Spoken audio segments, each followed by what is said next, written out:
ሰላም ጤና ይስጥልን የተከበራችሁ ተመልካቾቻችን ዞትር በዚህ ሰዓት ወደ እናንተ የሚቀርበው ሀገሬ ስፖርት ጀምሯል። የተለያዩ ስፖርታዊ ጉዳዮችን ልናቀርብ እዚህ ስቱዲዮ የተገኘ ነው። እኔ ገደባባይና ቃለ ስላሴ ካሳይ ነን።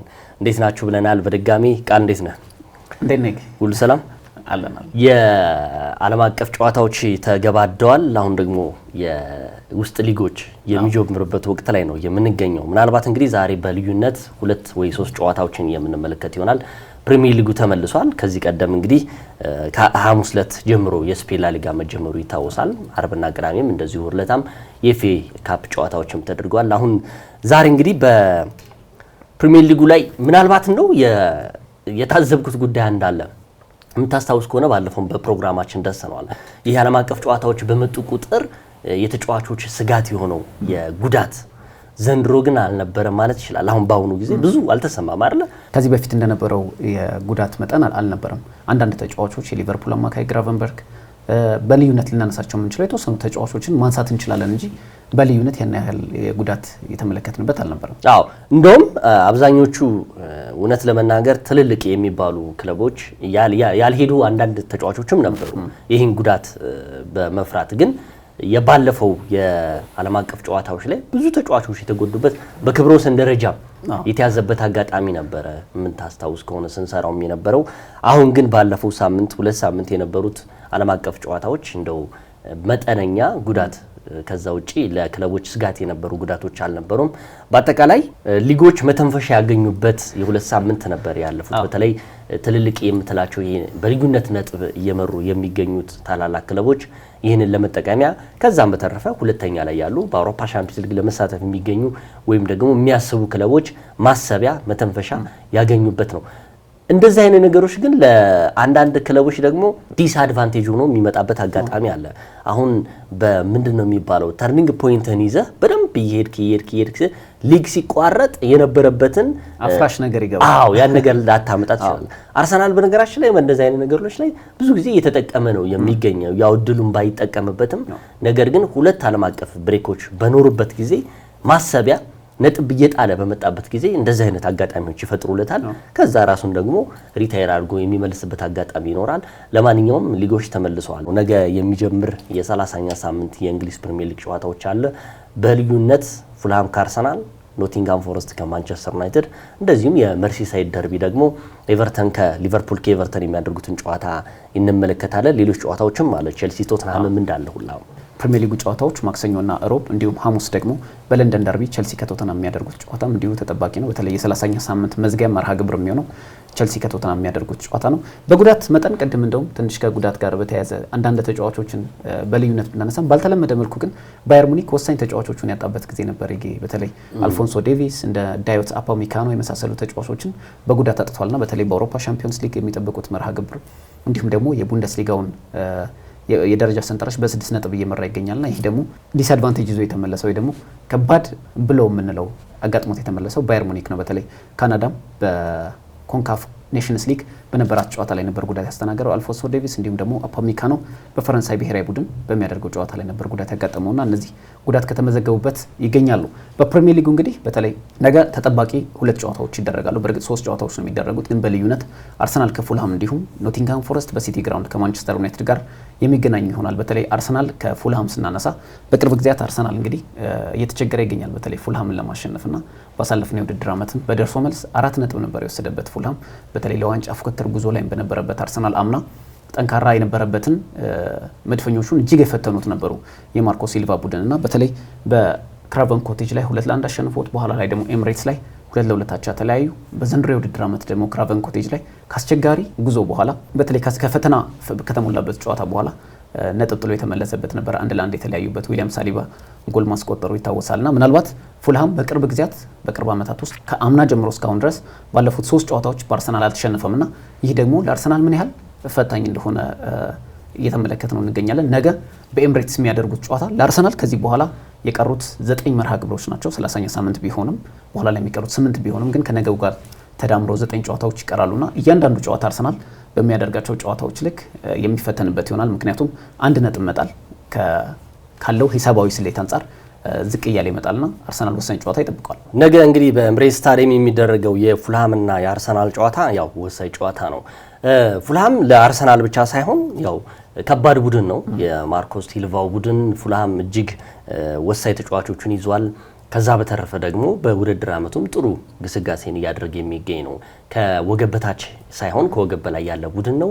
ለታላላቆቹ ቡድኖችም ለነ ሊቨርፑልም፣ ለአርሰናልም፣ ለቼልሲምና ለማንቸስተር ሲቲም እንደዚህ የምትላቸው እንደዚሁም ለማንቸስተር ዩናይትድ ትልልቅ የሚባሉ ክለቦች ላይ ዘንድሮ እጅግ ወሳኝ መሆኑን ያሳየበት ቡድን ነው። ምናልባት ከትናንት በስቲያ በኤፍኤ ካፕ ከክሪስታል ፓላስ ጋር ያደረጉን ጨዋታ ማለፍ ባይችልም ነገር ግን አሁንም ማርኮ ሲልቫ በጣም ጥሩ ቡድን እየገነቡ እንደሆነ ታውቀዋል። ይህም አንዱ ማሳያ በለንደን ክለቡ ቶትናም እጅግ መፈለጋቸው አንዱ ማሳያ ይመስለኛል። የነገውን ጨዋታ እንግዲህ ወሳኝ የሚያደርጋቸው ነገሮች አንደኛ አርሰናል 12 ነጥቦችን ነው ከሊቨርፑል ጋር የራቀው። እንደው ምናልባት የነገው ደግሞ ሌላ የፕሪሚየር ሊጉ ደስ የሚለው ነገር አንዱ ማሳያ አርሰናል ነገ ፉልሃምን አሸንፎ ሊቨርፑል በመርሲሳይድ ደርቢ ቢሸነፍ 9 ነጥቦች ከእንደገና ደግሞ ወደ ጉጉት ውስጥ ልትገባበት ይችላል። ሂሳባዊ ስሌት አሁንም እንዳለ ነው፣ ምንም ጥያቄ የለውም። ነገር ግን አርሰናልና አሁንም ልትተማመንበት አትችልም። ምክንያቱም ወሳኝ የሚባሉ የፊት መስመር ተጫዋቾቹ ጉዳት ማጋጠማቸው፣ አሁን የቡካዮ ሳካ ከጉዳት መመለሱ ለአርሰናል ትልቅ አድቫንቴጅ ነው ብለህ ልታሰብ ትችላለህ። የነገውም ጨዋታ አሁን ቋሚ አሰላለፍ ወይም ደግሞ ሙሉ ጨዋታ ባይጫወትም በተወሰነ መልኩ አሰልጣኝ ሚኬል አርቴታ ያዩታል ብዬ ገምታለሁ። ምክንያቱም በቀጣይ ኤቨርተንና የሪያል ማድሪድ ጨዋታ የሚጠብቃቸው ይሆናል። በተለይ ወሳኙ የአውሮፓ ሻምፒዮንስ ሊግ የሪያል ማድሪድ ጨዋታ የቡካዮ ሳካ መመለስ ለአርሰናል ቁልፍ ይመስለኛል። ወደ ነገው ጨዋታ እንለፍ። ምናልባት አርሰናል እንደዛም ተቸግሮ በዚህ ባለፉት 5 ጨዋታዎች ላይ የወሳኝ የምትላቸው የፊት መስመሮቹ አቶ እንኳ በ5 ጨዋታዎች 11 ጎሎችን ያስቆጠረው ይሄ ራሱ ምን ያህል ጥሩ እንደሆነ ነው። አንዱ ማሳያ አውሮፓ ሻምፒዮንስ ሊግ ላይ ያስቆጠራቸው ጎሎች ብዙ ነበሩ ልትላቸው ትችላለህ። ነገር ግን ካለፉት 5 የፕሪሚየር ሊግ ጨዋታ 11 ጎሎች ማስቆጠር ለአርሰናል አሪፍ ነው። በሐሰተኛ 9 ቁጥር ብቻ ሳይሆን በሐሰተኛ አጥቂ በነ ሚኬል ሜሪኖ ታግዞ ይህንን ማድረጉ አሪፍ ነው። የነገውን ጨዋታ እንግዲህ እንደነ ትራውሬ እየተቀየረ መግባቱ ነው እንጂ በተለይ አርሰናል ላይ ያለው ታሪክ በጣም ጥሩ አይደለም ነው የሚባለው። አርሰናል በጣም ያስቸግራቸዋል። በፕሪሚየር ሊጉም ታሪክ ብዙ የግብ ዕድሎችን ከሚፈጥሩ ተጫዋቾች መካከል ትራውሬ አንዱ ነው። አዳማ ትራውሬ አንዱ ነው። የነገው ሊፈትነው ይችላል። ከዛ በኋላ ደግሞ የቀድሞ ተጫዋቾቹ አሉ። አሌክሲ ዮቢ አለ፣ ስሚትሮ አለ፣ ኔልስ አለ። እንደነዚህ አይነት ተጫዋቾች አሉ። እሱ እንኳን ጉዳትም እያጋጠመው ይገኛል። ጉዳትም በውሰትም ስለሆነ ምናልባት የነገውን ጨዋታ እንግዲህ አብዛኞቹ ተጫዋቾች የፉልሃም ይሄ ነው የምትላቸው ወሳኝ የሚባሉ ተጫዋቾች መኖራቸው ለአርሰናል ትንሽ ሊያስቸግረው ይችላል ነው። ከዛ በተረፈ ግን አርሰናል አሁንም 2 ሳምንታቶችን በተለይ ሀርፎ መምጣቱ ለአርሰናል ጥሩ ይመስለኛል። በአጠቃላይ እንግዲህ ወሳኝ የሚባል ጨዋታ ኤምሬትስ ላይ የሚደረግ ይመስለኛል። እንግዲህ አርሰናል በተለይ ለመጨረሻ ጊዜ ከኢንተርናሽናል ብሬክ በፊት የ29ኛ ሳምንት ቸልሲ ነበር 1-0 በሚኬል ሜሪኖ ግብ ያሸነፈው። ከዛ በፊት አስቸጋሪ ጊዜያትን አሳልፎ ነበር በፕሪሚየር ሊጉ። በተለይ በዌስትሃም ሽንፈትን ማስተናገዱ ከኖቲንግሃም ጋር ነጥብ መጣሉ እንዲሁም ተከታታይ ነጥብ መጣሉ ዋጋ አስከፍሎት ነበር። በኋላ ላይ ቸልሲን በማሸነፍ ተነቃቃና ወደ ኢንተርናሽናል ብሬክ ዓለም አቀፍ የሀገራት ጨዋታዎች አምርተዋል። በዓለም አቀፍ የሀገራት ጨዋታዎች ላይ አንዳንድ የአርሰናል ተጫዋቾች በልዩነት ፈጣሪ ነበሩ ማለት እንችላለን። በተለይ ሚኬል ሜሪኖ ለስፔን ብሔራዊ ቡድን ድጋሚ ጎል ማስቆጠሩ እንዲሁም ደግሞ ማርቲን ኦዴጋርድ በአንድ ጨዋታ ላይ 3 አሲስት ማድረጉ በተለይ ለግብ የሚሆኑ ኳሶችን አመቻችቶ ማቀበሉ ጥሩ እንቅስቃሴዎችን ለማድረግ የሞከሩ ተጫዋቾች እንደነበሩ ተመልክተናል። ምናልባት ለአርሰናል አንድ መልካም ዜና የምትለው የቡካዮ ሳካ መመለስ እንዳለ ሆኖ ደግሞ ተጫዋች እስካሁን ድረስ በተመዘገበበት የጉዳት መጠን እንደሌለ ታውቋልና ይህ ለቡድኑ በተለይ ወሳኝ ሳምንታት ይጠብቁታል አርሰናል። ለዚህ ደግሞ የኮከቡ ቡካዮ ሳካ መመለስን ብቻ ሳይሆን የተጫዋቾች ጉዳት አለመመዝገብ ደግሞ ሌላኛው ለቡድኑ በተለይ ወደ አዘቅት ውስጥ እንዳያስገባ ያደርጋል። ምክንያቱም አርሰናል በተለይ ተደጋጋሚ የተጫዋቾች የፊት መስመር ክፍሉ ጉዳት ማስተናገዱ ምን ያህል ደካማ የውድድር ዓመትን በተለይ ከዚህ የተሻለ የውድድር ዓመትን እንዳያሳልፍ እንዳደረገው ተመልክተናል። እውነት ለመናገር አርሰናል በዘንድሮ የውድድር ዓመት ተጫዋቾቹ ባይጎዱ ብዙ ርቀት የመጓዝ እድል አለው ብዬ አስባለሁ። ምክንያቱም ስንመለከት በፕሪሚየር ሊጉ በተለይ 24 ግቦች ብቻ ነው የተቆጠሩበት በእንግሊዝ ፕሪሚየር ሊግ። ይህ ደግሞ በእንግሊዝ ፕሪሚየር ሊግ ቀዳሚው ክለብ ያደርገዋልና ሊቨርፑል ብቻ ነው 27 ጎል ተቆጥሮበት ከዛ በኋላ ከአርሰናል ተከታይነት የሚገኘውና አርሰናል 24 ግቦች ብቻ የተቆጠሩበት ቡድን መሆኑ በመከላከሉ ምን ያህል ጠንካራ እንደሆነ በማጥቃት ክፍሉ ደግሞ የተጎዱ ተጫዋቾቹ ምን ያህል ዋጋ እንዳስከፈሉት የተመለከትንበት ነበርና ምናልባት አሁን በ12 ነጥብ ርቋል። በሂሳባዊ ስሌት በእርግጥ 4 ጨዋታዎች ናቸው ሊቨርፑል ዋንጫውን ለማንሳት ማረጋገጥ ያለበት። ምክንያቱም በ11 የግብ ልዩነት ደግሞ ሊቨርፑል አርሰናል ይመራዋልና የግብ ልዩነት በፕሪሚየር ሊግ ውስጥ ደግሞ ቫልዩ እንዳለው ስለሚታወቅ አራቱም ጨዋታዎች በጣም ወሳኝ ናቸው። በተለይ ሊቨርፑልም ከዚህ በኋላ የሚያደርጋቸው 4 ጨዋታዎች ግን ለሊቨርፑል እንደ አድቫንቴጅ የምታየው ከዚህ በኋላ የሚጫወተው የቀረው ብቸኛ ውድድር የእንግሊዝ ፕሪሚየር ሊግ ብቻ ነው። አርሰናል በአውሮፓ ሻምፒዮንስ ሊግ ይጫወታል፣ በእንግሊዝ ፕሪሚየር ሊግ ይጫወታልና ምናልባት በሂሳባዊ ስሌት ተቀራራቢ ቢሆኑም ምናልባት የሊቨርፑል በተለይ ያለፈው ወር ጥሩ ወራትን አላሳለፉምና ከዛ ጋር ተያይዞ የምናነሳው ቢኖርም አርሰናል ግን እያንዳንዱን ጨዋታ እንደ ፋይናል እየተመለከተ መጫወት አለበት። ካልሆነ የዋንጫው ጉዞ ሙሉ በሙሉ ይጨልማል ማለት ነውና ሂሳባዊ ስሌት እስካላቸው ድረስ ይፋለማሉ ብዬ አስባለሁ። ግን ምናልባት ለአውሮፓ ቻምፒዮንስ ሊግ ግን አንዳንድ ተጫዋቾች ደግሞ እያሳረፉ በተለይ ከፊት ለፊቱ ከባድ ፈተና ስለሚገጥመው አንዳንድ ተጫዋቾች ማሳረፍ ግን ግድ ሊለው ይችላል። አዎ እኔ የአርሰናል ያው የፕሪሚየር ሊጉ እንደውም እኔ የምፈራው የፕሪሚየር ሊጉ ላይ ፎከስ እያደረጉ የተወሰኑ ተጫዋቾች ጉዳት እንዳያጋጥማቸው እፈራለሁ። ምክንያቱም አሁን ፎከስ ማድረግ ያለባቸው አውሮፓ ቻምፒዮንስ ሊግ ላይ ይሆናል። በተለይ ያው ሪያል ማድሪድን መግጠሙ አርሰናል በብዙዎች ዘንድ ለሪያል ማድሪድ ልትሰጥ ትችላል። አሁን ካለው ወቅታዊ ብቃት አንጻር ካለው የአውሮፓ ቻምፒዮንስ ሊግ ኤክስፒሪየንስ በላይ ለሪያል ማድሪድ ካላቸው ከዋክብቶች በላይ ልትሰጥ ትችላል። ግን በአውሮፓ ቻምፒዮንስ ሊግ ላይ የ90 ደቂቃ ጨዋታ ስለሆነ ምን ሊፈጠር እንደሚችል አታውቀውም። ስለዚህ ፎከስ ሊያደርጉ የሚችሉት ከፕሪሚየር ሊጉም እንዳለ ነው። ነገር ግን አውሮፓ ቻምፒዮንስ ሊግ ላይ በደንብ ፎከስ አድርገው ሊገቡ ይችላሉ እየገምታለሁ። አሁን ትልቁ ትኩረታቸው በእርግጠኝነት በሚቀጥለው የውድድር ዓመት ላይ ጠንካራ ሰፊ ስኳድ ይዞ መምጣት፣ ዘንድሮ ቀደም እንዳልከው የፊት መስመሩ መዳከሙ ብቻ ሳይሆን ጉዳት ማስተናገዱ ነው እንጂ አርሰናል የዘንድሮውን የውድድር ዓመት ላይ በዋንጫ የታገዘ ቡድን ሊሆን ይችላል ብዬ አስብ ነበረ። ነገር ግን አንዱ ማሳያም የመሃል ሜዳውና ተከላካዩ መስመር ጥሩ ብቃት እያለው ነገር ግን ጎል ማታስቆጥር ከሆነ እንደዚህ አይነት ነገሮች ደግሞ ይፈጠሩብሃል። ይህም ማሳያው አንዱ ነው። ነገር ግን የሚቀጥለው ዓመት ላይ ለምሳሌ የአንድሬ ቤርታ ወደ ቡድኑ መቀላቀል ስፖርቲንግ ዳይሬክተር ናቸው፣ ጣሊያናዊ ናቸው። ከአትሌቲኮ ማድሪድ ጋር ከ14 እና ከ13 ዓመት በላይ በዲያጎ ሲሞኔ በሚመራው አትሌቲኮ ማድሪድ ብዙ ዓመታትን ያሳለፉ ናቸው። አሁን እንደውም እሳቸው መምጣት ብዙ የአጥቂ ፍላጎቶች እየመጡ ይችላሉ። ሁለተኛ እሳቸው የፈለጉትን ተጫዋች ማምጣት እንደሚችሉ በአትሌቲኮ ማድሪድ ማሳየ ናቸው። አልቫሬዝ ይሄ የመጨረሻው የእሳቸው ዝውውር የሚባለው አምና ከማንቸስተር ሲቲ ያመጡት ልጅ ነው። ድንቅ ብቃቱን እያሳየ ይገኛል።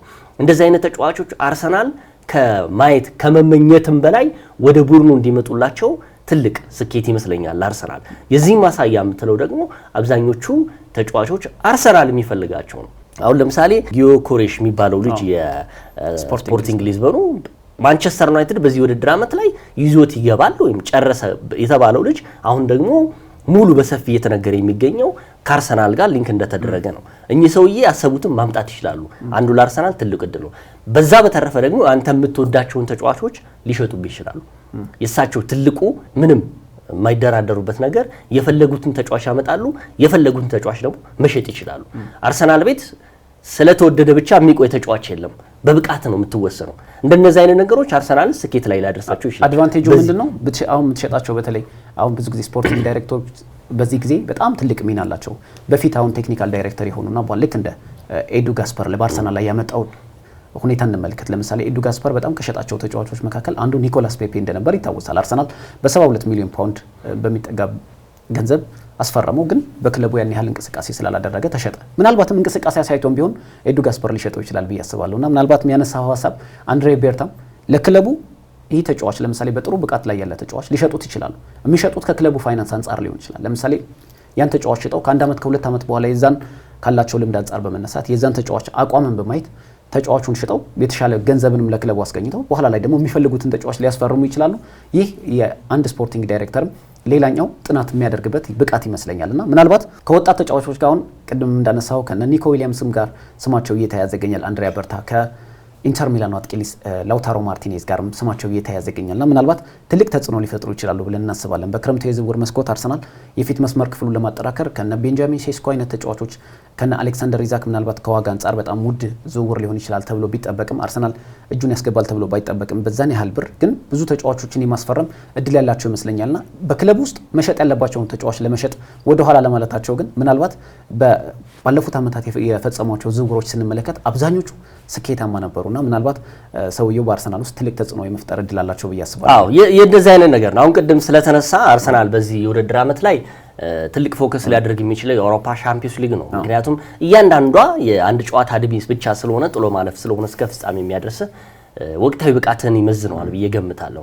የፕሪሚየር ሊግ ይሄ ማራቶን የምትለው ውድድር አይደለም አርሰናል እንትን ውስጥ ፕሪሚየር ሊጉ ላይ ያለው። ስለዚህ አርሰናል የሚቀጥለው የውድድር ዓመት ተጠናክሮ ለመምጣት ትናንትና በይፋ ያስፈረመው ስፖርቲንግ ዳይሬክተሩ እሳቸውን እንግዲህ ትልቅ ሰክሰስ ሁለተኛ ቅድም ያነሳው እውነት ለመናገር አርሰናል ጥሩ የውድድር ዓመት እያሳለፉ ቢገኙ ተጫዋቾችም ባላንስ አድርገው ሸጠው ሌላ ደግሞ ሁለተኛ ደግሞ ሰውየው የሚደነቁበት ያለ ምክንያት ተጫዋች አያመጡ ውጤታማ መሆን የሚችል ተጫዋች ሊያመጡ ይችላሉ። ውጤታማ ይሆናል ተብሎ የሚጠበቁ ተጫዋቾች ሊሸጡ ይችላሉ። ለምሳሌ አርሰናል በሳካ የማይነካ ተጫዋች ነው ይባላል። ለምሳሌ እሳቸው ባላንስ አድርገው 2-3 ሳካ ማምጣት እንደሚችሉ ያውቁታል። ሳካን ሸጠው ሌላ የተሻለ ተጫዋች ከሱ የተሻለም ተጫዋች አሁን አለ ብዬ አልገምትም። በቀኝ በኩል ያሉ አለማችን ላይ አሁን ለኔ ምርጥ ብቃት ከሚያሳዩ ተጫዋቾች አንዱ ነው። ነገር ግን ወጣት ተጫዋቾችን ደግሞ ማምጣት የሚችሉበት አጋጣሚ የሚፈጠር ይመስለኛል። ለማንኛውም ነገ እጅግ የሚጠበቀው ጨዋታ የአርሰናልና የፉላም ጨዋታ ነው። በዛም ጨዋታ ላይ ሰውየው ይገኛሉ ተብሎ ይጠበቃል። አንዱም የመጀመሪያ ኤሚሬትስ ተገኝተው የሚያዩት ጨዋታ ነው። የነገውን ጨዋታ በዚህን ቋጮና የአርሰናል ፉልሃምን ወደ ኖቲንጋም ፎረስት ማንቸስተር ዩናይትድ እንለፍ በጥቂቱ እናንሳው። ምክንያቱም ኖቲንጋም ፎረስት አሁን ለአውሮፓ ሻምፒዮንስ ሊግ የሚሳተፍ ቡድን ነው። ማንቸስተር ዩናይትድ ደግሞ ቢያንስ አሁን 13ኛ ደረጃ ላይ ነው ያለው። እንደው ወደ ወገብ ከፍ ብሎ የሚያጠናቀቅበት ጨዋታ ይመስለኛል። ሆነም አልሆነም ግን ወሳኝ ጨዋታ ይመስለኛል የነገው ጨዋታ። ነገ እንግዲህ ከአርሰናልና ፉልሃም ጨዋታ በኋላ ደግሞ ከሚደረጉት በእርግጥ የ15 ደቂቃ ልዩነት ነው ያለው በጨዋታው መሀል ላይ። ኖቲንጋም ፎረስት እንግዲህ በዘንድሮ የውድድር ዓመት በፕሪሚየር ሊግ ብቻ አይደለም ለኔ በአውሮፓ በጣም ክስተት ከሆኑ ቡድኖች መካከል አንዱ ነው።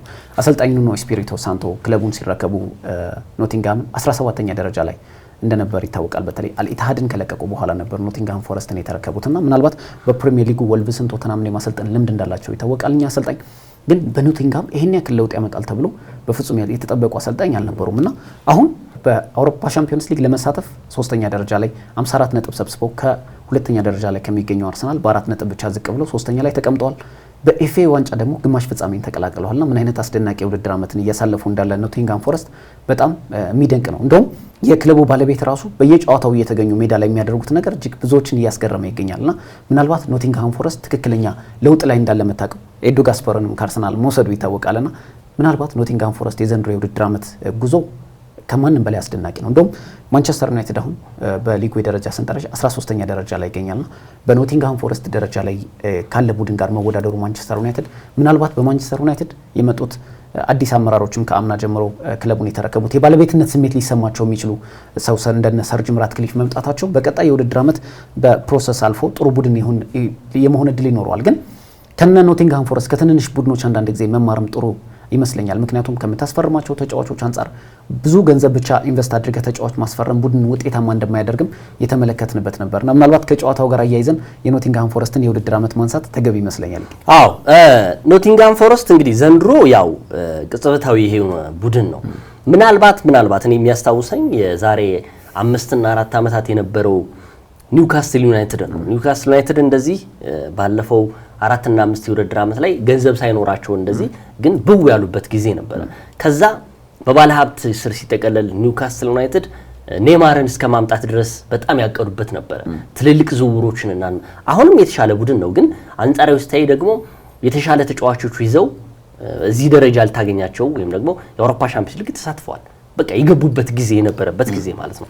ስለዚህ ኖቲንጋም ፎረስትም አሁን ዘንድሮ እውነት ለመናገር በኔ ሳቤ በኔ ካልኩሌሽን የአውሮፓ ሻምፒዮንስ ሊግ ይገባል ብዬ ገምታለሁ። በሚቀጥለው የውድድር ዓመት ላይ ደግሞ የተሻለ ቡድን ይዘው እንደሚቀርቡ አንዱ ማሳያ ነው። ኤዱ ጋስፐርም አንዱ ጥሩ ቡድን መሆኑ፣ ሁለተኛ ወደፊት ጥሩ ተጫዋቾችን ማምጣት የሚችልበት ቡድን በማግኘቱ ይመስለኛል ኤዱም ራሱ ወደ ኖቲንጋም ፎረስት የገባው። የኑኖ ስፒሪቶ ሳንቶስ ቡድን እንግዲህ እሳቸው ልምድ ያላቸው አሰልጣኝ ናቸው። ምክንያቱም በስፔንም በጣሊያን በእንግሊዝም እንደዚሁም ሳውዲም ብዙ ቡድኖችን የማሰልጠን አጋጣሚ አለ። ከዛ ከቶትናም ተመልሰው ነው ኖቲንጋም ፎረስትን የያዙት። ግን በአንድ ጊዜ ነው ሻይን ያደረጉት በዚህ የውድድር ዓመት ላይ። ኖቲንጋም ፎረስት እንግዲህ የምታስታውሰው ከሆነ የዛሬ 2 ዓመት እታች የነበረ ቡድን ነው። ሻምፒዮንሺፕ የሚጫወት ቡድን ነበረ። ከዛ ለዓለም ወረድ ሲታገል የነበረ ቡድን ነው። ዘንድሮ ግን ቅጽበታዊ በሆነ ነገር ነው እየተሳተፈ የሚገኘው። ለየትኛውም ቡድን አስቸጋሪ ነው። የምታስታውስ ከሆነ እኮ ሊቨርፑል ጋር ሲጫወት እኮ የመጀመሪያውን ያሸነፈው ሊቨርፑል ነው።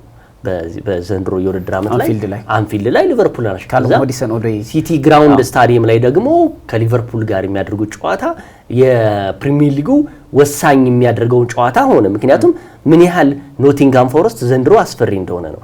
ትናንትና ደግሞ ብራይተንን በማሸነፍ ከ37 እና 6 ዓመታት በኋላ ለሩብ ፍጻሜ ማለፋቸው በኤፍኤ ካፕ ራሱ አንዱ ማሳያ ነው። ስለዚህ በዚህ አይነት ስሜት ነው ነገ ማንቸስተር ዩናይትድን የሚገጥሙት በሲቲ ግራውንድ። ሲቲ ግራውንድ የሚመጣ ቡድን በጣም ይቸገራል፣ ይታወቃል።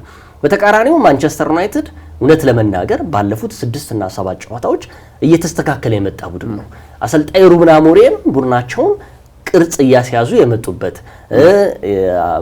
አፈሩን ከገለባ ነው የሚባለው እየለዩ የመጡበት የትኛው ተጫዋች ያዋጣኛል። ባለፈው በዜናችንም ስንዳስሰው የነበረው ከ10 ተጫዋቾች በላይ ማንቸስተር ዩናይትድ በሚቀጥለው የውድድር ዓመት ላይ ላናያቸው እንችላለን። አዳዲስ ፈራሚዎች ይኖራሉ።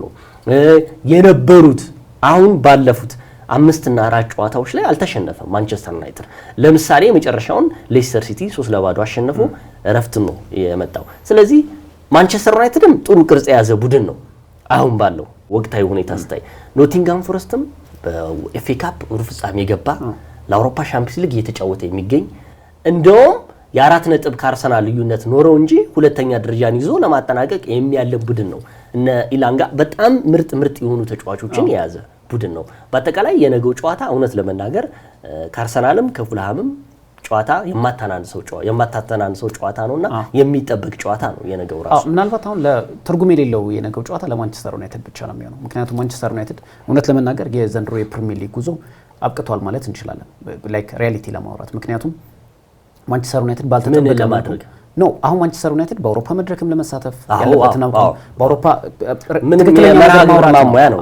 ምክንያቱም ግን ምንድነው በታሪኩ ለምሳሌ አምናም በጣም ይሄ ዝቅተኛ ደረጃን ይዞ ያጠናቀቀበት በታሪኩ በፕሪሚየር ሊጉ 8ኛ ደረጃን ይዞ ያጠናቀቀበት እንደ አውሮፓውያኑ ዘመን አቆጣጠር ደግሞ በ1973-74 የውድድር ዘመን በወቅቱ ደካማ የውድድር ዓመትን ባሳለፈበት ጊዜ ደግሞ ከሊጉ የወረደበት አጋጣሚ ሁሉ ነበርና ምናልባት ማንቸስተር ዩናይትድ ዘንድሮ ከአምናው ቢያንስ የተሻለ ደረጃን ይዞ የማጠናቀቅ እድል ካለው በጣም ጥሩ ሊሆን ይችላል በሚል እንጂ የእንግሊዝ ፕሪሚየር ሊግ ጉዞ የዘንድሮ የውድድር ዓመት በቃ ላይክ መርሃ ግብር ማሟያ ይመስለኛል። ምክንያቱም ማንቸስተር ዩናይትድ አሁን ፎከስ ማድረግ ያለበት ብቸኛ መዳኛውን ብዬ የማምነው ዩሮፓ ሊግ ውድድር ይመስለኛል።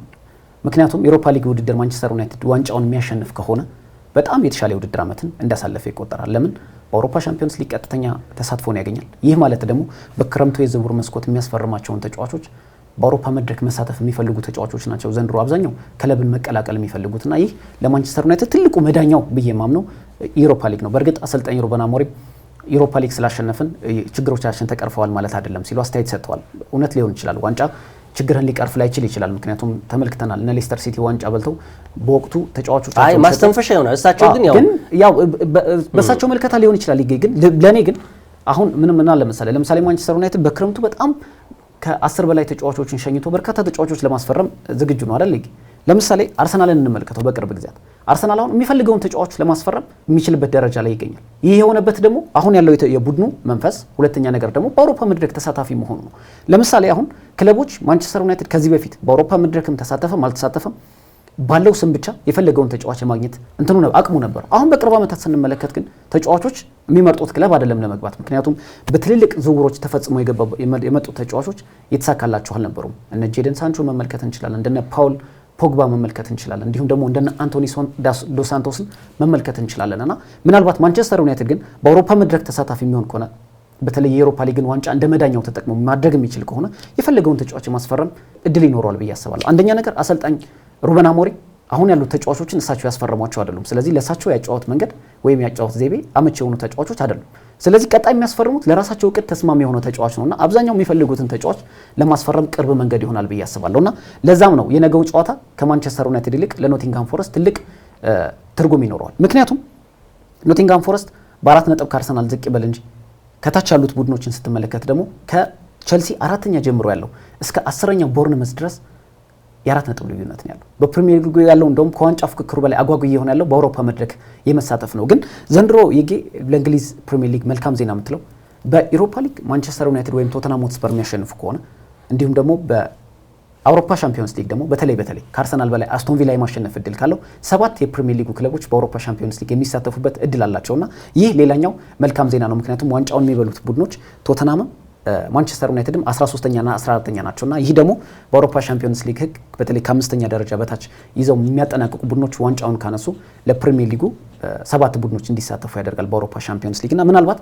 ማንቸስተር ዩናይትድ ሙሉ ፎከሱን ዩሮፓ ሊግ ካደረገ የተሻለ ውድድር ዓመት ይሆንለታል ብዬ ግን አምናለሁ። አዎ ምን አስታውስከኝ መሰለህ ቅድም አሁን ለምሳሌ እሳቸው ሩበን አሞሪም የሚሉት የአንድ ስኬት ዋንጫ መቅረፊያ ሊሆን አይችልም ብለዋል። በነገራችን ላይ ብዙ ጊዜ እኛም በዜናችንም ስንዳስስ ወይም ደግሞ አንዳንድ መረጃዎች ስናወጣ አሰልጣኞች ከሚሰጧት ከጨዋታ በኋላ የሚሰጡት ሀሳባቸው ነው። ሀሳቦች ደግሞ ይለዋወጣሉ። ለምሳሌ ይሄ ወይ ተሸንፈው ወይ አሸንፈው ኢገር ሆኖ የሚሰጡት ያን መግለጫ አንዳንዴ ባላልኩት የሚሉት አጋጣሚ አለ። አሁን ብትጠይቃቸው አሰልጣኙ ይመልሱልሃል። በነገራችን ላይ ያንድ ክለብ ስኬት ዋንጫ ነው። እኔ እናንተ አሁን ለምሳሌ ስለ ሊቨርፑል እያወራን ያለ ነው፣ ስኬቱ ዋንጫ ስለሆነ ነው። አንድ ቡድን ደግሞ ችግሩን ሊቀርፍለት የሚችለው ዋንጫ ነው።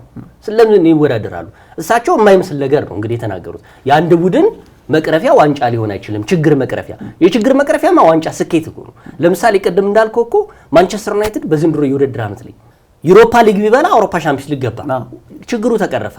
ከዛ ቢያንስ ሙሉ በሙሉ እንኳን ባይሆን የሆነ ችግር ይቀርፍለት። አንድ ኮኮስ እኮ ነው የምልህ። ሙሉ በሙሉ የሚቀረፍበት አንድ ልንገር፣ የሚፈልጉትን ተጫዋች ሊያመጣ ይችላል። አንድ ችግር ተቀረፈ። ለምሳሌ እኮ በትንሹ ችግር ተቀረፈ የምትለው አሰልጣኝ ቴንሃግ እኮ ኤፍኤ ካፕ ሲወስዱ ማስተንፈሻ አገኙ። እንዲቆዩ ያደረጋቸው የኤፍኤ ዋንጫ ያ ችግር ለሳቸው ተቀርፏል ማለት ነው። ስለዚህ ማንም የማንቸስተር ዩናይትድ ደጋፊ በዚህ ውድድር ዓመት ላይ ቢያንስ ዩሮፓ ሊግ ይበላ የሚጠላ የለም። ብዙ ነገሮችን ነው የሚያሳካው። ዩሮፓ ሊግ ይበላል፣ አውሮፓ ሻምፒዮንስ ሊግ ይገባል። የፈለገውን ተጫዋች አውሮፓ ሻምፒዮንስ ሊግ ስለገባ የፈለገውን ከዛስ ከሜዳው ውጪ ያሉ ጉዳዮች ሲነሱ ደግሞ ከስፖንሰርሺፕ ድርጅቶች ጋር ያለው ጥሩ ያልሆነ ግንኙነት ይታደሳል። አሁን እኮ ታላቁ የብሪታንያ እንግሊዝ አላልኩ የብሪታንያ ታላቁ ክለብ ማንቸስተር ዩናይትድ ነው። ከብሪታንያ ታላቁ ማንቸስተር ዩናይትድ ጋር ትልልቅ ስፖንሰርሺፕ ያላቸው ሰዎች አንፈልግም እያሉበት የመጡበት አጋጣሚ አለ። ይሄ ምንድነው? በአውሮፓ ትልልቅ መድረኮች ላይ አለመሳተፍ፣ ውጤቱ ዝቅተኛ መሆን ነው። ስለዚህ ዋንጫ ካመጣ ይቀረፋል ነው። በአጠቃላይ ቅድም እንዳልኩ ግን ስሜታዊ ሆኖ ሲያወሩ ይቀያየራል ሀሳባቸው፣ በየጊዜው ይቀያየራል። ግን አሁን እሳቸው ማንቸስተር ዩናይትድ ከዛ በላይ የሚቀርፋቸው ችግሮች አሉ ብለዋል። ለምሳሌ እንበልና ማንቸስተር ዩናይትድ ዘንድሮ ኢሮፓ ሊግ ባያሸንፍ በቀጣይ የውድድር ዓመት በአውሮፓ መድረክ የመሳተፍ እድሉ ምን ያህል እርግጠኛ ቢሆን ነው? የፈለከው ተጫዋች የፈለከውን ልታስፈርም ትችላለህ። ሜቢ ምናልባት ካስፈረምክ እንኳን ማለት ነው። ምክንያቱም ማንቸስተር ዩናይትድ ራሱን ሲያጠናክር ሌሎች ክለቦችም ተጠናክረው ነው የሚመጡት። ምክንያቱም በፕሪሚየር ሊጉ መፎካከር ምን ያህል ከባድ እየሆነ እንደመጣ በቅርብ ዓመታት እየተመለከትነው ነው። ስለዚህ ሌሎች ክለቦችም ያላቸውን ኢንቨስትመንት ተጠቅመው አሁን ክለቦች እየተመለከትን ያለ ነው። በጥሩ የዝውውር መስኮት ብዙ ኢንቨስት እያደረጉ አይደለም። ምክንያቱም የፋይናንስ ችግራቸውን ላለማቃወስ ሲሉ በክረምቱ ነው ራሳቸውን አጠናክረው መምጣት የሚፈልጉት። ይህ ለማድረግ ደግሞ አብዛኞቹ ክለቦች ዝግጅታቸውን ጨርሰዋል። አብዛኞቹ ክለቦች ሲቲ አፍርሶ ራሱን ለመገንባት እያሰበ ነው። ቸልሲ በርካታ ተጫዋቾች ቢኖሩትም አሁንም በርካታ ተጫዋቾችን ለማስፈረም ጥረት እያደረገ ነው። ሊቨርፑል በአሰልጣኝ አርነ ስሎት ስር ሙሉ በሙሉ ምናልባትም በሚባል መልኩ በርካታ ተጫዋቾችን የማስፈረም እድል አለው። ስለዚህ ማንቸስተር ዩናይትድም በእጁ የያዘውን እድል መጠቀም ከቻለ ሙሉ በሙሉ ባይሆን እንኳን ማንቸስተር ዩናይትድ ይታወቃል፣ በተለይ ሚዲያዎች የሚያሰፈስፉበት ክለብ እንደሆነ ይታወቃል። ምክንያቱም ማንቸስተር ዩናይትድ ከሪያል ማድሪድ በላይ በሚዲያው ላይ ተጽዕኖ ያለው ክለብ እንደሆነ ይታወቃል። ይህንን ደግሞ በቅርብ ዓመታት ውስጥ የተመለከትነው ከሜዳ ላይ ችግሮች ይልቅ ከሜዳ ውጭ ያሉት ችግሮች እንደሚበዙ ይታወቃልና ምናልባት ዋንጫዎች ማሸነፉ ግን የቡድን መንፈስ ከመፍጠር አንጻር የተጫዋቾች ተነሳሽነትን ከመፍጠር አንጻር ማድረግ እንደሚችሉ ዋንጫ ማሸነፍ የሚችል ቡድን እንደሆነ ማንቸስተር ዩናይትድ በድጋሚ ለማሳየት ግን ትክክለኛው ጊዜ አሁን ይመስለኛልና ምናልባትም ለምሳሌ ማንቸስተር ዩናይትድ በቅርብ ጊዜ ወሳኝ ተጫዋች የነበረው አማድ ዲያሎን አጥቶታል በጉዳት። አሁንም አሰልጣኝ ሩበን አሞሪም መሸወድ አለባቸው ብዬ አላምንም። በተለይ ወሳኝ ተጫዋቾቻቸውን በፕሪሚየር ሊጉ ያን ያህል መጠቀማቸው አሳሳቢ አይደለም። ምክንያቱም በሊጉ ከዚህ በኋላ ማንቸስተር ዩናይትድ ሰርቫይቭ ማድረግ እድሉ በጣም ሰፊ ነው። ምናልባት ከአምናው በተሻለ ደረጃ ላይ ቁመና ላይ ይዞ ቢያጠናቅቅ እንደ ትልቅ ክለብ ትልቅ ጥቅም ሊኖረው ይችላል። ነገር ግን ሙሉ ፎከሱን በኤሮፓ ሊግ ማድረግ አለበት። ኤሮፓ ሊግ ደግሞ በዘንድሮ የውድድር ዓመት ትልቁ ጥቅሙ በጣም አስቸጋሪ የምትላቸው ክለቦች የሉም። ለምሳሌ አስቸጋሪ የምትላቸው ክለቦችን ብንጠቅስ እንደነ የጀርመኑ ክለብ አይንትራክት ፍራንክፈርት፣ የጣሊያኑ ክለብ ላዚዮ እንዲሁም የፕሪሚየር ሊጉ ክለብ ቶተንሃም ሆትስፐር ነው የመሳሰሉ ናቸው ያሉት እና በደረጃ አንጻር ማንቸስተር ዩናይትድ ከእንደነዚህ አይነት ቡድኖች መገዳደር ይችላል ብዬ አምናለሁ እና ሙሉ ፎከሳቸውን ዩሮፓ ሊግ ላይ ቢያደርጉ ምናልባት እኔ መዳኛቸው ማንቸስተር ዩናይትድን አሁን ስመዝነው በእርግጠኝነት ሩበን አሞሪም የትኛውም ዓለማችን ላይ የሚገኝ ቡድን ያላደረጉትን ደግሞ ያን ድፍረት ነው እያደረጉ ያለው። አሁን ለምሳሌ አንዱ ከድሮም ጀምሮ እኔ ለእሳቸው አንዱ አድናቆት ያለኝ ሩበን አሞሪም የሚጫወቱት የፕሪሲዝን አይደለም። እየሞከረ ያሉት ተጫዋቾቹን እያፈራረቁ ያሉት የነበሩት የልምምድ ጨዋታ ጊዜ አልነበረም፣ በነጥብ ጨዋታ ነው። አርሰናል ጋር የተጫወቱትን ጨዋታ ማንቸስተር ሲቲ ጋር ሌላ ተጫዋቾች ይዘው ነበር ሲሞክሩ የነበሩት። ያልታደንቃቸው ትችላለህ። ግን አሁን እያጠለሉ የሚፈለጉ ተጫዋቾችን ይዘዋል። ቢያንስ በቅርብ ዓመታት ውስጥ ከአካዳሚ የሚወጡ ሊሆኑ ይችላሉ። በቅርብ ዓመታት ውስጥ ከሌላ ክለብ የተዛወሩ ተጫዋቾችን ወደ ክለቡ ወይም ደግሞ በሳቸው ስር ሊሆኑ ይችላሉ የሚሉ ከዛ በተረፈ ከ10 በላይ የሆኑ ተጫዋቾች በሚቀጥለው የውድድር ዓመት ላይ ላናያቸው እንችላለን። አብዛኞቹ ደግሞ ከፍተኛ ውጪ ይወጣባቸው በማንቸስተር ዩናይትድ ብዙ ዓመታት የቆዩ የማንቸስተር ዩናይትድ ውስጣዊ ደም ያልገባቸው የሚባሉ ማለት ነው። የማይጋደሉ ለዩናይትድ ትልቅ ፍቅር የሌላቸው የሚባሉ የሚተቹ በቀድሞ ተጫዋቾች በጣም ትችቶች የበረቱባቸው ተጫዋቾች የነበሩበት ጊዜ ነው። ስለዚህ ማንቸስተር ዩናይትድ ዘንድሮ በእርግጠኝነት የተበላሸው ተበላሽቷል ብዬ ነው የማስበው። አሁንም ግን ዩሮፓ ሊግ ያለና ፕሪሚየር ሊጉን የነጥብ ጨዋታ ነው ብለው ሊተውት አይችሉም። ሁሉንም አስተባብለው ሊሄዱ ይችላሉ።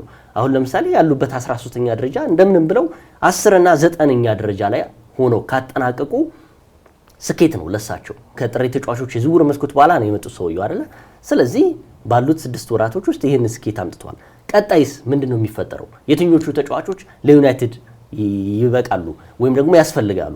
ለሳቸው የጨዋታ ፍልስፍና የትኛው ተጫዋች ይበቃኛል ብለው ካሁኑ በእርግጠኝነት እኔ እናንተ እዚህ ቁጭ ብለን እንደምናወራው እሳቸው ደግሞ ቀደሞ ሄደዋል። የትኛውን ተጫዋች ለኔ ይጠቅመኛል፣ የትኛውን ባስወጣ ይጎዳኛል፣ ይጠቅመኛል የሚለው ነገር ካልኩሌት አድርገው ጨርሷል።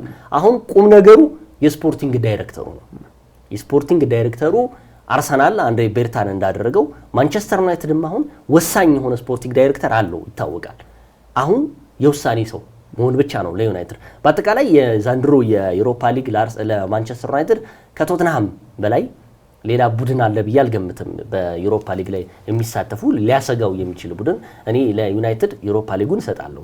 ምክንያቱም ካሉት ወቅታዊ ብቃት ከዛም በተረፈ ደግሞ ያው የ90 ደቂቃ ነው ዩሮፓ ላይ የምትጫወተው።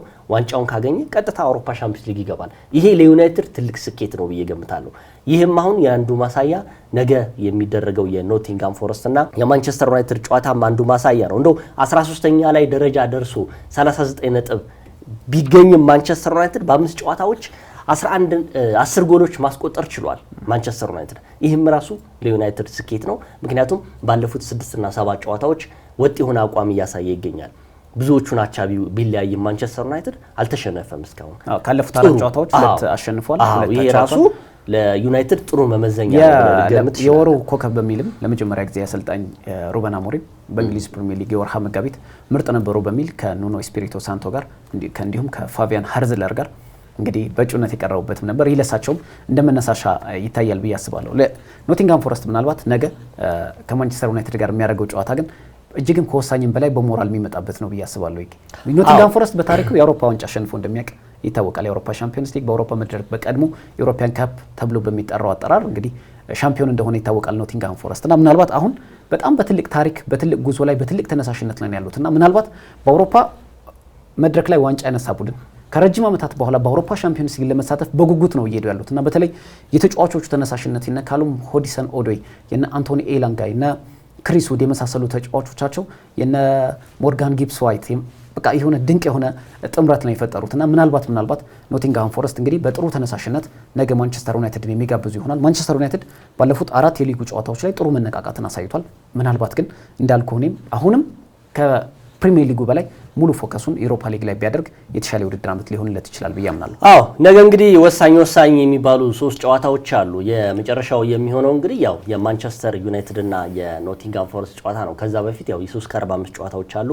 የ1 ሰዓት ልዩነት ስላለ አሁን በፊት 4:45 እና 5 ሰዓት ላይ የሚጀምሩ ጨዋታዎች ዝቅ ብሎ 1 ሰዓት ቀንሰው 3:45 እና 4 ሰዓት ጨዋታዎች ይኖራሉ። ነገ እንግዲህ በተጠባቂው የለንደን ደርቢ ነው። በጣም ወሳኝ ጨዋታ ነው።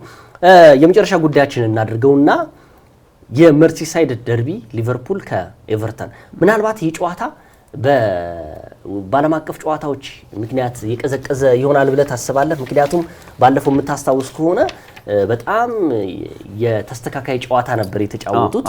ከዛም በተረፈ ደግሞ የዴቪድ ሞይስ ወደ ኤቨርተን መምጣት ኤቨርተንን ምን ያህል ስለሚያውቁት ምን ያህል ደግሞ የደርቢውን ስሜት ስለሚያውቁት በጣም ወሳኝ ነበር። ውጥረት የተሞላበት ጨዋታ፣ ብዙ ነገሮች ቀይካርዶች የነበሩ በቃ ማለት ፒተር ድሩሪ ነበረ ያንን ጨዋታ ኮሜንት ሲያደርግ የነበረው ድምጹ እስኪዘጋ የነበረው ጨዋታ የመጨረሻዎቹ 94 ደቂቃዎች በጣም ድራማዊ የነበሩበት ጨዋታ ነበር። አሁን ግን ያ የተቀዛቀዘበት አንዱ ምክንያት ይመስለኛል ከዓለም አቀፍ ጨዋታዎች ቶሎ መመለሳቸው ወዲያውኑ ወደ ኤቨርተን ጨዋታ ወደ መርሲሳይድ ደርቢ መኖሩ ይመስለኛል እንጂ አሁንም የሚጠበቅ ነው። በአጠቃላይ እንግዲህ ነገ ወሳኝ ጨዋታ ነው ለሊቨርፑልም ለኤቨርተንም። ኤቨርተንም ካለበት ደረጃ ከፍ ለማለት ሊቨርፑልም ደግሞ የሻምፒዮንነቱን ክብር ለማስጠበቅ የሚያደርገው ጨዋታ ይመስለኛል። በአጠቃላይ የነገው ወሳኝ ጨዋታ ከነገ በስቲያ የሚደረገው ጨዋታ ምሽት 4 ሰዓት ላይ አንፊልድ ላይ እንግዲህ ይደረጋል። በተለይ ለመጨረሻ ጊዜ የመርሲሳይድ ደርቢ በጉዲሰን ፓርክ መደረጉ እናስታውሳለን። በተለይ ሊቨርፑል ቀሪ ጨዋታውን ያስቀመጠበት ነበር። ምክንያቱም በአየር ሁኔታ ጸባይ ላይ ተስተካካይ መርሃ ግብር ተደርጎ የተቀመጠ ጨዋታ ነበር። እጅግ ድራማዊ ክስተቶች 2-2 አቻ የተለያዩበት ማካሊስተርና ሙሐመድ ሳላ ጎሎች ያስቆጠሩበት እንዲሁም ደግሞ ታርጎቭስኪና ቤቶ ደግሞ ለኤቨርተን ያስቆጠሩበት በተለይ ታርጎቭስኪ በመጨረሻው 94ኛው ደቂቃ ላይ ጎል ካስቆጠረ በኋላ የነበሩት ከነ አብዱላይ ዶኮሬ ጋር ተያይዘው ከነ ካርቲስ ጆንስ ጋር የነበሩት የቀይ ካርድና የድራማዊ ክስተቶች እና አርነ ስሎት ለቅጣት የተዳረጉበት ሁሉ የነበረ መርሃ ግብር ነበር። በጨዋታው እንግዲህ ማይክል ኦሊቨር የመሩት ጨዋታ ነበር። በጣም ውጥረት የነገሰበት ጨዋታ እንደነበር እናስታውሳለንና ምናልባት የሁለቱ ክለቦች ጨዋታ ሁሌም የደርቢ ጨዋታ ያው ይታወቃል። ግን ባለፉት ዓመታት በተለይ በየርገን ክሎፕ ስር ሊቨርፑል በመርሲሳይድ ደርቢ የበላይነቱን እንደወሰደ ይታወቃል። ግን ባለፉት 3 ጨዋታዎች ላይ ትንሽ የኤቨርተን ትክክለኛ የደርቢ ስሜቱን እያሳየበትም ይመስለኛል እና ምናልባት በዘንድሮ የውድድር ዓመት አሁን ድጋሚ ተገናኝተዋል። የጉዲሰን ፓርኩ ፍልሚያ ከዚህ በኋላ አብቅቶ እንግዲህ ኤቨርተን ወደ አዲሱ ሜዳው ያቀናል። ነገር ግን የመጨረሻው የዘንድሮ የውድድር ዓመት የደርቢ ፍልሚያቸው ደግሞ አንፊልድ ላይ ይሆናል ማለት ነው። ምናልባት በአንፊልዱ ጨዋታ ላይ ሊቨርፑል ጥሩ ወራትን አላሳለፈም። በተለይ ከጥቂት ወራት በፊት ሊቨርፑል ለ4 ዋንጫ የሚፎካከር ቡድን እንደነበር ይታወቃል። በተለይ በኤፍኤ ዋንጫ በሻምፒዮንሺፑ ክለብ ፕሌመዝ ተሸንፎ ከውድድሩ መሰናበቱ፣ በአውሮፓ ሻምፒዮንስ ሊግ በፓሪሱ ክለብ ፒኤስጂ ተሸንፎ ከውድድሩ ውጭ መሆኑ፣ በካራባኦ ዋንጫ በኒውካስል ዌምብሌ ላይ ተሸንፎ ዋንጫውን ማጣቱ እንግዲህ ለሊቨርፑል በተለይ ከቅርብ ጊዜያት በፊት ለ4 ዋንጫ ሲፎካከር የነበረ ቡድን አሁን ብቸኛ ተስፋው የእንግሊዝ ፕሪሚየር ሊግ ሆኗል። በእርግጥ የእንግሊዝ ፕሪሚየር ሊግን ሊቨርፑል ቢያነሳም ባያነሳም የማንሳት እድሉ እጅግ ሰፊ ቢሆንም ጥሩ የውድድር ዓመትን ግን አሳልፏል ብዬ አምናለሁ በግሌ። ምክንያቱም የተጫዋቾች ዝውውር ሳይፈጽም በአዲስ አሰልጣኝ ተመርቶ ከ9 ዓመታት በኋላ አዲስ አሰልጣኝ አግኝቶ ቡድኑ በዚህ ልክ ተፎካካሪ መሆኑ ብዙም የምተቸው ነገር ይኖራል ብዬ አላምንም። ምክንያቱም ካደረጋቸው ንቁ ተሳትፎም ይህን ያክል አልነበረውም። ፌዴሪኮ ኬሳን ብቻ ነበር ማስፈረም የቻለውና ምናልባት ያልነው ነገር ግን ላስታውስ ይገኝ በተለይ በጥሩ ላይ ስንከራከርም ነበር በደንብ ሊቨርፑል ምን ማድረግ አለበት የሚል ጉዳይና አንድ ሀሳብ ያስማማን ነበር በወቅቱ ሊቨርፑል ተጫዋቾች በቂ ተጫዋቾች በተለይ 1-2-3 የተጫዋቾች ዝውውርን ካልፈጸመ አመቱ ሙሉ በዚህ ውድድር ላይ የመጓዝ እድሉ በጣም ጠባብ ነው የሚል ሀሳብ አንስተን ስናወራበት ነበርና ምናልባት ተጫዋቾች 1-2 ተጫዋቾች ቡድኑን ሊያግዙ የሚችሉ እንደ ሻምፒዮን ለመሆን የተቃረበ ቡድን በአውሮፓ የተሻለ ጉዞን ያደረገ በአውሮፓ ሻምፒዮንስ ሊግ አንደኛ ሆኖ ወደ ጥሎ ማለፉ የተቀላቀለ ቡድን አንድም ዝውውር አለመፈጸሙ ትልቅ ዋጋ አስከፍሎታል ብዬ አስባለሁና ምናልባትም ያን ያወራነው ነገር አሁን ተግባራዊ ሆነ ይመስለኛል። አዎ እንግዲህ በነገው ጨዋታ ላይ ነው እያነሳን የሚገኘው። ነገ የመርሲሳይድ ደርቢ ሊቨርፑል ከኤቨርተን የሚያደርጉት ጨዋታ ወሳኝ ነው። ምክንያቱም የመጨረሻው የደርቢ ጨዋታ ባለፈው በተጠናቀቀው ይታወሳል። ያም 2-2 የተጠናቀቀው ጨዋታ በኤቨርተን ሜዳ የመጨረሻ የጉዲሰን ፓርክ ነበር የመጨረሻቸው። እንዴት እንሸነፋለን የመጨረሻውን የደርቢ ጨዋታ በሚል ስሜት ነበር እንግዲህ አቻ የተለያዩት። ከሚቀጥለው የውድድር ዓመት በኋላ ሊቨርፑል ኤቨርተን በአዲሱ ስታዲየም የሚጫወት ይሆናል። ያ እንግዲህ አንዱ ማሳረጊያ ነበረ። የነጥብ ልዩነታቸው የትየለሌ ነው። የሁለቱ ምንም ልዩነት ማምጣት አችልበትም፣ ምክንያቱም የደርቢ ስሜቱ እንዳለ ሆኖ ነው። ከዛ በተረፈ ግን የነገውን ጨዋታ ወሳኝ የሚያደርገው የዴቪድ ሞይሱ ሊቨርፑል አሁንም ኤቨርተን ጠንካራ ቡድን እየገነቡ ይገኛሉ። የደረጃ ነጥባቸው እታች ቢሆንም 15ኛ ደረጃ ላይ ነው የሚገኙት። ነገር ግን አሁንም የመውረድ ቀጠናው ወደ ውስጥ የመግባት እድላቸው አሳማኝ ሊሆን ይችላል፣ እየወረደ ሊሆን ይችላል። ነገር ግን ምንድነው ያ አንዱ ማሸነፍ የሚገባቸው ደግሞ ይህን ደርቢ ነው።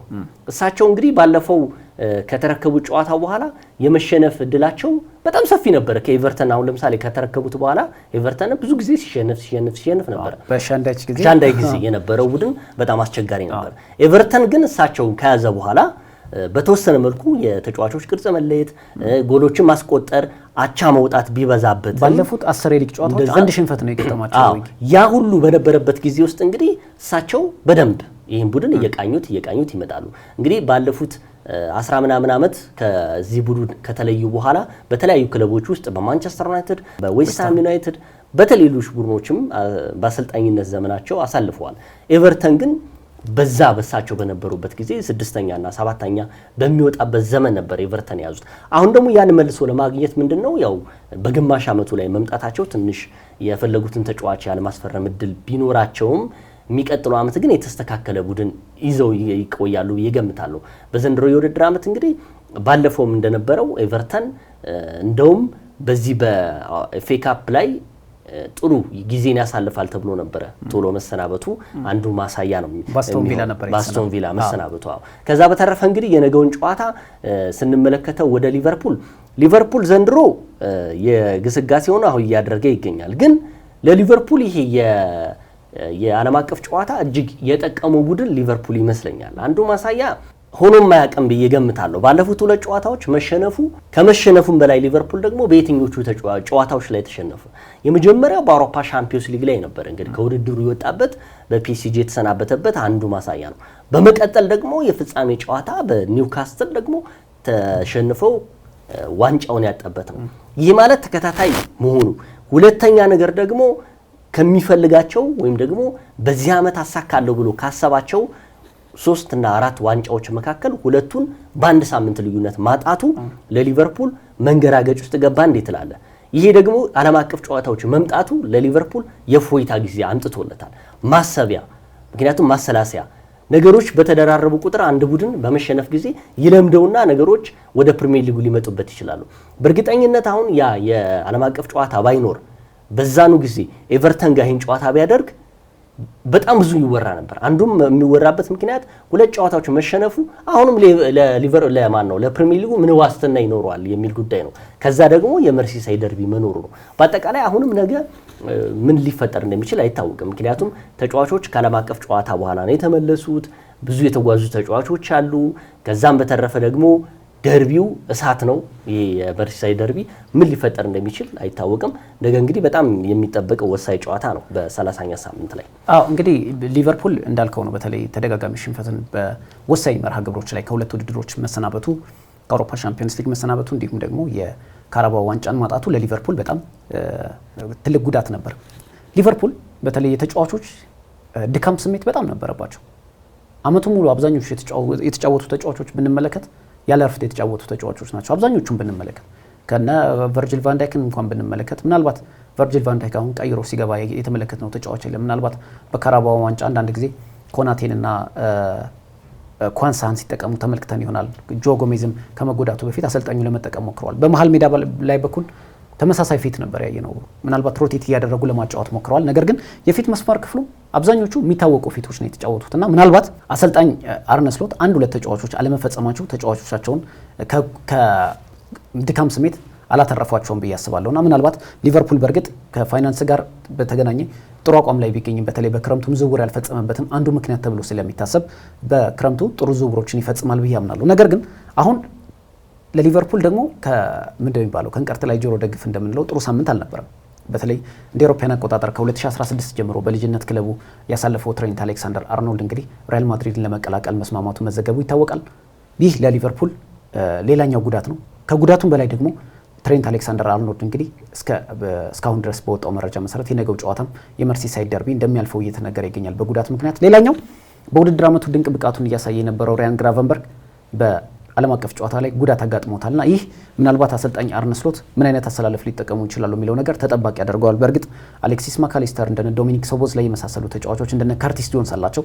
ነገር ግን ያንን የዲፌንሲቭ ሚድፊልደር ቦታን ለዋታሮ ኢንዶ ሊሰጡ ይችላሉ የሚል እምነት አለኝና ምናልባት ሊቨርፑል በተለይ የግራቨንበርግ መጎዳት በቀጣይ ላሉት ጨዋታዎች ላይ ምን ያህል ከሜዳ እንደሚርቅ ክለቡ እስካሁን በይፋ ባይገልጽም ከባድ ፈተና ሊሆን እንደሚችል ግን ይጠበቃል። ነገር ግን ሊቨርፑል የነገውን ጨዋታ ብቻ ሳይሆን ከአራቱም ተከታታይ የሚያደርጋቸውን ጨዋታዎች ኤቨርተን ይገጥማል፣ ከዛ በኋላ ፉልሃምን ነው የሚጫወተውና ምናልባት ሊቨርፑል በተከታታይ የሚያደርጋቸው 4 ጨዋታዎች በኋላ ከአርሰናልና ቸልሲ ጋር በተከታታይ ከቸልሲና ከአርሰናል ጋር በተከታታይ ጨዋታ ያደርጋልና ምናልባት በተከታታይ ጨዋታዎቹን ማሸነፍ የሚችል ከሆነ ከአርሰናል የሚያደርገው ጨዋታ ዋንጫውን አረጋግጦ የሚገባበት እድሉ ሰፊ ሊሆን ይችላል። ነገር ግን ሊቨርፑል አሁንም እያንዳንዱን ጨዋታዎች የማሸነፍ በተለይ የመጀመሪያዎቹ 4 ጨዋታዎች ማሸነፍ ግን የዋንጫ ስሜቱንም ስለሚያረጋግጥለት በጥንቃቄ ይገባል ብዬ አስባለሁ። የሊቨርፑልን እንግዲህ እንዳነሳው ነው ምናልባት እንግዲህ ለሊቨርፑል ትልቅ አድቫንቴጅ ብዬ የሚገምተው ቅድም እንዳነሳውት ይህ የረፍት ጊዜ መኖሩ ለአሰልጣኝ አርኔ ስሎት የማሰቢያ ጊዜ ሊኖራቸው ይችላሉ። ምክንያቱም በዚህ ባለም አቀፍ ጨዋታ ላይ የሊቨርፑል ተጫዋቾች ያልተጠሩም ተጫዋቾች ነበሩ። በረፍት ጊዜም ደግሞ አጋጣሚዎቹን የተጠቀሙ ተጫዋቾች ስለነበሩ ምናልባት ከዚህ በኋላ ያሉትን ማሰቢያ ጊዜ ይኖራቸዋል ነው። ቅድም ግን እንዳነሳው በተከታታይ ሽንፈት ላይ ኖረው ኤቨርተንን ገጥመው ቢሆን ሊቸገሩ ይችሉ ነበር። ምክንያቱም አንድ የመሸነፍ ከጀመርክ ደግሞ ነገሮች ሊበላሹብህ ይችላሉ። የአሌክሳንደር አርኖልድ ቅድም የተነሳው ያው እንግዲህ ቡድኑ ስላልፈለገው ነው የሸኘው እንጂ ተጫዋቹ ግዴታ ልቀቅ ብሎ አይደለም ሄደው የኮንትራቱን ማራዘም ስለማይፈልግ ነው በቃ ያን ያደረገው። ጥሩነቱ ለሊቨርፑል አሁንም የሚቀጥለው ዓመት ላይ የቨርጂል ቫን ዳይክ እና የሞሐመድ ሳላህ መቆየት እድላቸው በጣም እጅግ ሰፊ ነው ተብሏል። በቅርብም እንግዲህ ውሏቸው የሚራዘም የሚሆን ይመስለኛል። በአጠቃላይ የነገው የኤቨርተንና የሊቨርፑል ጨዋታ የመርሲሳይድ ደርቢ እንግዲህ በፕሪሚየር ሊጉ ላይ አንድ የሆነ ነገር ሊያመጣልን ይችላል ብዬ ገምታለሁ። ምክንያቱም የአርሰናልና የፉልሃም ጨዋታም ነገ ከመደረጉ በኋላ እንደመደረጉ የነጥብ ልዩነቱ ነው። አርሰናል እንደለመደው ደግሞ ያቻ ወይ ተሸንፎ ከሆነ ደግሞ ከናካቴው ጨዋታው ያን ጊዜ ሊያልቅ ይችላል። 15 ነጥብ ማለት ብዙ ነው ይመስለኛል። የ12 ነጥብ ልዩነት ቀላል ከተሸነፈ 15 ነጥብ ሆነ። ምክንያቱም በተለይ የመርሲሳይድ ደርቢ እንደሚጠብቀው ሁሉ ሊቨርፑል አርሰናል ደግሞ ግዴታ የማሸነፍ አርሰናል ከዚህ በኋላ ያሉት ጨዋታዎች በሙሉ የግዴታን ብቻ ነው። ምክንያቱም አርሰናል አሁን እኮ ያለው ትልቁ ተስፋ በሂሳባዊ ስሌት እድል ስላለው ብቻ ኦልሞስት እኮ ከ9 ጨዋታ 4ቱ መሸነፍ አለበት። 30ኛ ሳምንት ላይ ያለ ነው እንግዲህ 4 ጨዋታዎችን ማሸነፍ ለሊቨርፑል ሻምፒዮን እንዲሆን ያደርገዋልና ምናልባት አርሰናል ከሊቨርፑል በላይ እያንዳንዱ ጨዋታ የማሸነፍ ግዴታ ውስጥ ገብቶ ነው የሚያደርገውና ያንን ለማድረግ ግን የነገውም ጨዋታ አንዱ መሰረት ነው ለአርሰናል። አርሰናል ፉልሃምን የሚያሸንፍ ከሆነ ኤቨርተን የሊቨርፑል ከዚህ በኋላ ያን ያህል ጫና ውስጥ እየገባል ላይጫወት ይችላል። ምክንያቱም ልዩነቱ ሰፊ ስለሆነ ግን በቁጥራዊ ስሌት አሁንም እድል እስካለ ድረስ ግን እያንዳንዱ ፉክክር የፕሪሚየር ሊጉ ጨዋታ ወሳኝነት አለው። ለሊቨርፑል መጥፎ ነገር የምትለው የደርቢ ጨዋታ መሆኑ ብቻ ነው። ምክንያቱም የደርቢ ጨዋታዎች ላይ ቡድኖች በምንም አይነት ደረጃ ላይ ቢገኙ የሚፎካከሩት በደርቢው ስሜት ነው፣ አልሸነፍ ባይነት ስሜት ነውና ያ ደግሞ ለሊቨርፑል ፈታኝ ያደርገዋል። ነገር ግን ሊቨርፑል ደግሞ እረፍት መውሰዱ በተለይ አሁን ያለው ብቸኛ አማራጭ ደግሞ የፕሪሚየር ሊጉ መሆኑ በዚህ ሰዓት ሊቨርፑል ይቀልዳል የሚል እምነት የለኝም። ምክንያቱም እያንዳንዱ ጨዋታዎችን በፕሪሚየር ሊጉ ምን ያህል ጠንካራ እንደሆነ ተመልክተናል። በፕሪሚየር ሊጉ ያጋጠመው ሽንፈትም አንድ ጊዜ ብቻ ነው በኖቲንግሃም ፎረስትና ይህ ደግሞ በሊጉ ምን ያህል ርቀት ሊጓዝ እንደሚችል እንደውም አስቀድሞ የማረጋገጥ እድሉ ሁሉ ሰፊ እንደሆነ ይታየኛል።